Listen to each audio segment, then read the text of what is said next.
کرو میرے دوستو. میں کہتا ہوں اختلاف کو اختلاف سمجھو, اس کو جھگڑے کی بات مت سمجھو. یہ پرنٹ اور یہ میڈیا کا دور ہے نا. آپ آؤ میڈیا میں دیکھو, امام کعبہ پاکستان میں آئے, امام کعبہ نے نماز پڑھی. دوستوں میں تمہیں چیلنج کرتا ہوں, صبح اخبارات کو دوبارہ کھنگا لو. امام کعبہ اٹھے, نماز پڑھائی, نماز کے دوران امام کعبہ نے ہاتھ کہاں باندھے؟ ایک مسلک امام اعظم ابو حنیفہ کا ہے رحمہ اللہ تعالیٰ, ایک امام احمد بن حنبل کا ہے رحمہ اللہ تعالیٰ, اور ایک مسلک غیر مقلدین کا ہے. مسلک تو تین ہے نا. امام اعظم ابو حنیفہ رحمہ اللہ فرماتے ہیں تم نماز پڑھو تو ہاتھ تحت السرہ, ناف کے نیچے باندھو. امام احمد بن حنبل رحمہ اللہ فرماتے ہیں تم نماز پڑھو تو ہاتھ فوق السرہ, ناف کے اوپر باندھو. غیر مقلدین کہتے ہیں تم نماز پڑھو تو ہاتھ سینے پر باندھو. اگر امام کعبہ نے ہاتھ فوق السرہ باندھے ہوں تو حملی ہوا, اگر ہاتھ سینے پر باندھے ہوں تو غیر مقلد ہوا. اگر حملی ہے تو پھر تمہارا نہیں ہمارا ہے.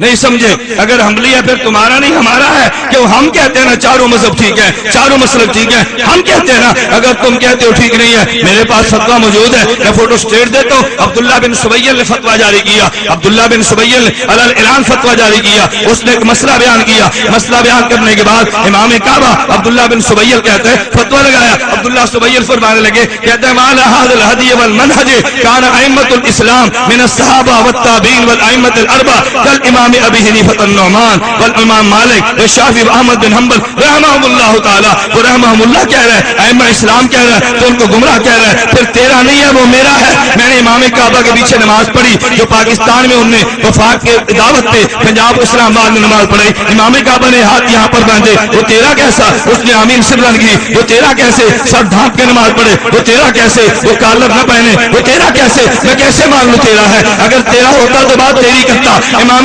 کعبہ نے شیخ داس نے کہا میرے پاس ویڈیو سی ڈی موجود ہے, میری ویڈیو سی ڈی بھی سن لو نا. امام کعبہ نے اعلان کیا, اس نے کہا لوگوں اجتہادی اختلاف پیغمبر کے صحابہ کے دور میں تھے, صحابہ کسی کو گمراہ نہ کہتے, ائمہ اربعہ میں تھے وہ گمراہ نہیں کہتے. امام کعبہ نے کہا امام ابو حنیفہ, امام مالک, امام شافعی, امام احمد بن حنبل کلہم متبعون بسنت رسول اللہ صلی اللہ علیہ وسلم, کہتے ہیں چاروں پیغمبر کی سنت کی اتباع کرتے تھے. پھر امام کعبہ نے کہا ان چاروں پہ جو تورا کرتا ہے, ان چاروں کو جو برا کہتا ہے, ان چاروں کا جو احترام نہیں کرتا وہ سفیہ ہے, وہ کم عقل ہے, وہ جاہل ہے. یہ فتویٰ امام کعبہ کا ہے, میرا نہیں ہے.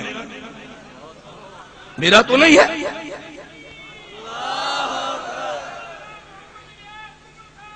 میرے دوستو فتویٰ میرا تو نہیں ہے نا, امام کعبہ کا ہے نا. میں بات سنا رہا ہوں امام کعبہ ہے کن کا. میرے دوستو میں نے بات عرض کی ہے, کبھی کبھی ہمارے دوست بھی محسوس کرتے ہیں کہ مولانا تو نے کون سا مسئلہ چھیڑ لیا. بھئی جب میرا مشن ہے تو میں چھیڑوں گا نا, میرا موقف ہے تو میں بیان کروں گا نا. یہ عجیب بات یہ ہے کہ لوگ مجھے منع کرتے ہیں, دوسروں کو داد دیتے ہیں. وہ مسجد پہ قبضہ کر لے لاہور میں تو بھی ٹھیک ہے, وہ پنڈی میں تمہارا خون نکال کے مسجد سے نکال دے تو بھی ٹھیک ہے, تمہیں کافر مشرک کہہ دے تو بھی ٹھیک ہے, تمہارے چندے کو مال غنیمت کہہ دے تو بھی ٹھیک ہے, تمہارے امام کو برا کہہ دے تو بھی ٹھیک ہے, چند قسم کا آدمی امام حنیفہ کو کہہ دے تو بھی ٹھیک ہے. میرے پاس کیسے موجود ہے لاہور کی, تم نہیں سنتے, تم اپنے کان بند رکھتے ہو. میرے تک آواز آتی ہے لیکن میں نے کبھی غلط زبان کو استعمال نہیں کیا, میں نے کبھی گالیاں نہیں دی, میں نے کبھی دجل سے کام نہیں لیا. میں احترام کرتا ہوں علمی بنیاد پہ, تم نے احترام کرو علمی بنیاد پہ. تم امام صاحب کو برا کہو تو بھی ٹھیک ہے, امام صاحب کو جاہل کہہ دو تم بھی ٹھیک ہے, پیغمبر کے دین کے مقابل دین پیش کرنے والا کہہ دو تو بھی ٹھیک ہے, امام کے مقلد کے مشرک کہہ دو تو بھی ٹھیک ہے. تم سارے فتوے لگاتے رہو, یہ بھی ٹھیک ہے. اور میں اتنی بات کہہ دوں امام کعبہ تمہارا نہیں ہے میرا ہے,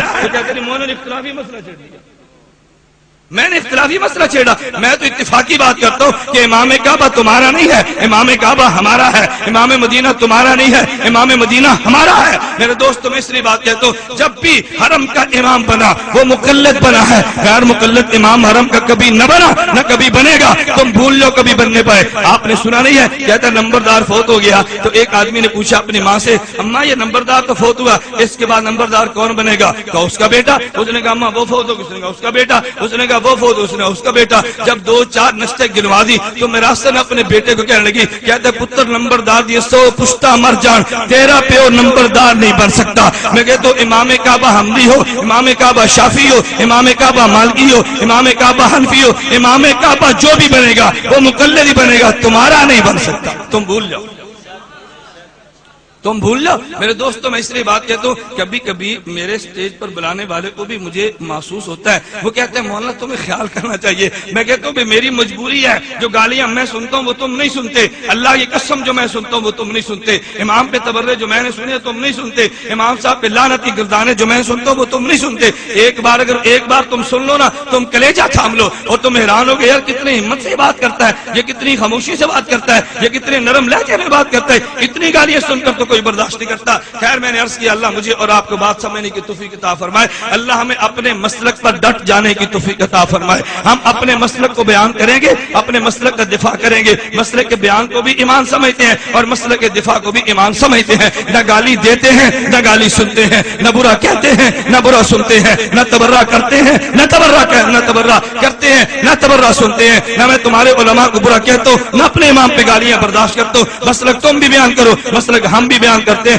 اپنا اپنا مسلک بیان کرو. اگر بیان کرتے وقت جو زبان تم استعمال کرتے ہو اگر کبھی وہ زبان آ جائے تو کچھ ہمت سے برداشت کر لینی چاہیے نا. میرے ساتھ گزشتہ جلسے میں مولانا صادق واٹی صاحب تھے, ہم بہاول نگر میں گئے. عجیب بات ہے, مولانا صادق واٹی ان کا تھا حنفی ہونے کا اعلان کیا. جب اس نے اعلان کیا نا غیر مقلد ہونے کا تو کہتے ہیں بہت بڑا عالم ہے, صرف ناف کا امام ہے, گرامر کا ماہر ہے, بہت بڑا مناظر ہے, ہماری حق کی فتح ہے, ہم نے اتنا بڑا دیوبندی چھین لیا. میں نے کہا تھا وہ دیوبندی نہیں ہے, وہ تو مماتی ہے, مماتی دیوبندی نہیں ہوتا. تمہیں میری بات سمجھ نہیں آتی تھی جب اس نے حنفی ہونے کا اعلان کیا. اب سارے کہتے ہیں وہ تو جاہل ہے, وہ تو جاہل ہے, اس کو تو آتا کچھ نہیں, ہم سے پیسے مانگتا تھا. میں نے کہا بھائی تم نے کو وعدہ کیا ہوگا تو مانگتا ہوگا نا, ورنہ مانگنے کیا ضرورت ہے.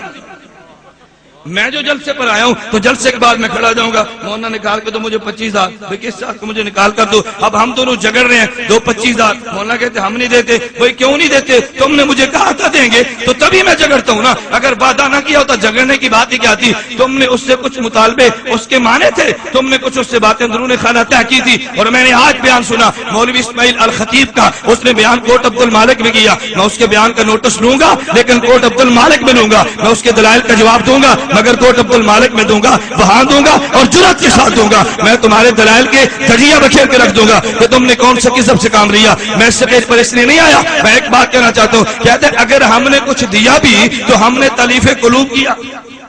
کیا بات ہے, ہم نے کچھ دیا بھی تو ہم نے تعریف قلوب کیا. اب تعریف قلوب آپ نہیں جانتے تو میرا کیا قصور ہے. میرے دوستوں کہتے ہیں ہم نے کچھ دیا بھی دل رکھنے کے لیے, تو کون سی بات ہے. میں پہلے کہتا تھا کہ تم دلیل کی بنیاد پہ بندہ نہیں لاتے, تم کسی اور بنیاد پہ لاتے ہو, ان بنیادوں کو بیان کیا کرو. اب جب بدل گیا تو وہی حشر ہوا.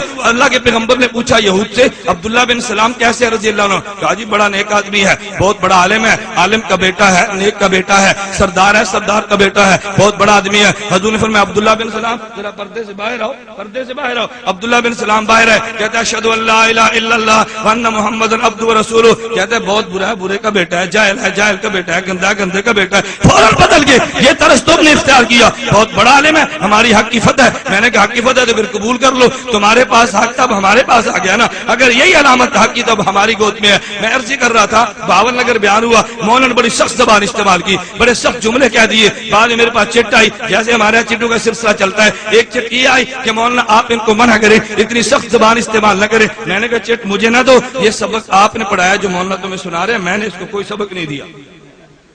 سبق تم نے پڑھایا نا, اب تھوڑی دیر اس کا سبق سنو, ہم نے تھوڑا پڑھایا. پہلے مماتی تھا سبق ان نے دیا, غیر مقلد بنا تو انہوں نے دیا. تم اپنے اپنے سبق سنو, ہم نے ابھی تک اس کو کوئی سبق نہیں دیا. جب تمہارا سبق بھول جائے گا پھر ہم اپنا سبق یاد کرا دیں گے. جب تک نہیں بھولتا اس کو شاباش دو, مولانا بہت اچھے ہے, تمہیں سبق یاد ہے, بہت اچھے ہیں, بہت اچھے ہیں. اس پر اس کو شاباش دینا چاہیے, اس کو برا نہیں کہنا چاہیے. خیر اللہ میں بات سمجھنے کی توفیق عطا فرمائے. بات پھسل گئی. میں نے بات ایک نقطے سے شروع کی تھی کہ الحمدللہ رب العالمین. حمد کس کے لیے, بولیے حمد کس کے لیے.